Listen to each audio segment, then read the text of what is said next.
Les deux anges m'ont ensuite dit, voici le jardin d'Éden et voilà ta demeure qui t'est destinée. À ces mots, j'ai levé les yeux et j'aperçus comme un nuage blanc. C'est ta demeure, m'ont-ils dit alors. Que Dieu vous bénisse, leur ai-je dit.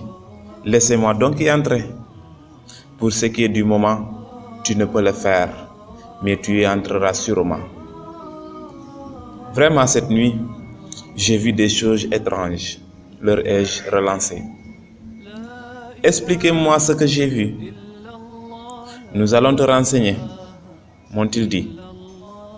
Le premier homme que tu as vu dont on broyait la tête, c'est l'homme qui apprend le Coran sans le mettre en pratique et qui dort sans faire la prière obligatoire. Quant à l'homme dont on tirait les parois buccales, les narines et les yeux jusqu'à la nuque, c'est l'homme qui, sortant de chez lui, profère des mensonges pouvant arriver jusqu'aux limites des horizons.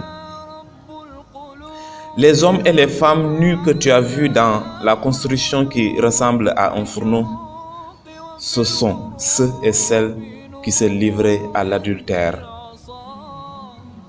L'homme que tu as vu nageant dans le fleuve et à qui on faisait avaler des pierres est celui qui mange de l'usure. L'homme laid qui entretenait le feu tout en tournant autour de lui, c'est Malik, le gardien de la Naru Jahannam. Par contre, l'homme de grande taille qui était dans le jardin, c'était Abraham. Et les enfants qui l'entourèrent étaient les enfants morts suivant la prime nature. Ô messager d'Allah, intervinrent quelques musulmans.